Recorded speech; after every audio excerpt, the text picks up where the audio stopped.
அரசு ஊழியர்களுக்கு புதிய சம்பள கமிஷன் வெறும் அறிவிப்பாக உள்ளதே, ஒன்றிய அரசின் நிலைப்பாட்டின் பின்னணி என்ன? மத்திய அரசு ஊழியர்களுக்கு 8வது சம்பள கமிஷன் அமைக்கப்பட்டிருக்கிறது. 8th பே கமிஷன், அதாவது சிபிசி என்றால் சென்ட்ரல் பே கமிஷன். இந்த பே கமிஷன் ஜனவரி 1, 2026 முதல் அமலுக்கு வர வேண்டும். ஆனால் இந்த அறிவிப்பு என்பது முழுக்க முழுக்க ஒரு அரசியல் பின்னணியை கொண்டது. ஏன் என்று கேட்டால், இது இப்பொழுது அறிவிக்கப்பட்டிருக்கிற இந்த நேரம் என்பது தேர்தல் காலம். அண்மையிலே பீகார் தேர்தல் நடந்து முடிந்தது. அதே போல இதற்கான ஒரு முன்னறிவிப்பு வழங்குகிற போது டில்லியிலே தேர்தல் அறிவிக்கப்பட்டிருந்தது. ஆனால் அப்பொழுது அமைக்கப்படும் என்ற அறிவிப்பு தான் இருந்தது ஒழிய அமைப்பதற்கான தேர்வு தேதி என்பது அறிவிக்கப்படவில்லை. இப்பொழுது இது தேர்தலுக்காக அறிவிக்கப்பட்ட ஒரு அரசியல் மாய்மால நடவடிக்கை தான். குறிப்பாக வருகிற 2026 ஏப்ரல், மே, ஜூன் மாதங்களில் ஒரு 5 மாநிலங்களில் தேர்தல்கள் வர இருக்கிறது. கேரளம், தமிழ்நாடு, அஸ்ஸாம், புதுச்சேரி, மேற்கு வங்காளம் போன்ற மாநிலங்களில் இங்கு இருக்கிற அரசு ஊழியர்களுடைய, குறிப்பாக மத்திய அரசு ஊழியர்கள் மற்றும் பென்ஷன்தாரர்கள், ஓய்வூதியதாரர்கள் அவருடைய வாக்கை பெறுவதற்கான ஒரு தந்திர உபாயமாகத்தான் இந்த அறிவிப்பை நான் பார்க்க வேண்டும்.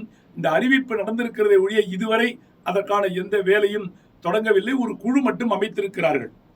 இதில் இன்னொரு மிக முக்கியமான விஷயம் என்னவென்றால், இதற்கான அதிகாரப்பூர்வமான அரசு கெசட், அரசின் அதிகாரப்பூர்வமான அறிவிப்பு என்பது நவம்பர் மாதம் 3ஆம் தேதி தான் அறிவிக்கப்பட்டது இந்த ஆண்டு. அது என்ன சொல்லப்பட்டிருக்கிறது என்றால், இது அறிவிக்கப்பட்ட தேதியிலிருந்து 18 மாத காலங்கள் ஆகும் இதனுடைய அறிக்கையை சமர்ப்பிக்க.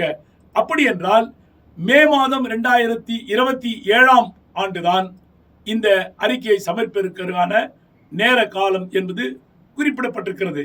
அப்படி என்றால் அந்த காலகட்டத்திற்குள் இந்த 5 மாநில தேர்தல்களே முடிந்துவிடும்.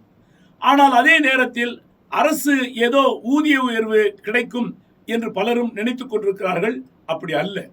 இந்த முறை மத்திய அரசு ஊழியர்களுக்கு இந்த 8வது சம்பள கமிஷன் என்பது பரிந்துரை செய்ய இருக்கிற இந்த ஊதிய உயர்வு என்பது ஒரு மிகப்பெரிய சவாலாக இருக்கும். குறிப்பாக நாளுக்கு நாள் நிரந்தர தொழிலாளருடைய எண்ணிக்கை மத்திய அரசு நிறுவனங்களில், பொதுத்துறை நிறுவனங்களிலே கணிசமாக குறைந்துவிட்டது.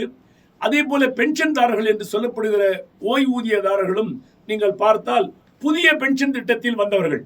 2004க்கு பிறகு கடந்த 21 ஆண்டுகளாக பல தொழிலாளரும் புதிய பென்ஷன் திட்டத்தில் இருந்தவர்கள். அவர்களுக்கு அந்த பழைய பென்ஷன் திட்டத்தை தரவே இல்லை. அதற்கு சிசிஎஸ் பென்ஷன் ரூல் என்று சொல்லுவார்கள், central civil service pension rule. ஆனால் அது 2004க்கு பிறகு வேலைக்கு வந்தவர்களுக்கு பொருந்தாது. இதில் இன்னொரு மிகப்பெரிய அபாயம் என்னவென்றால், கிட்டத்தட்ட இந்த மத்திய அரசு ஊழியர்கள் ஒரு 36 லட்சம் ஊழியர்கள் இருக்கிறார்கள். பென்ஷன்தாரர்கள் ஒரு 34 லட்சம் பேர் இருக்கிறார்கள்.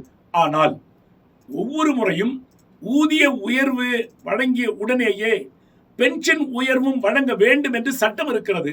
ஆனால் இந்த முறை வரலாற்றில் முதல் முறையாக 8வது சம்பள கமிஷனின் சம்பள உயர்வு ஏதேனும் அறிவிக்கப்பட்டாலும் கூட அது ஊதிய உயர்வு என்பது பென்ஷன்தாரர்களுக்கு வழங்கப்பட மாட்டாது.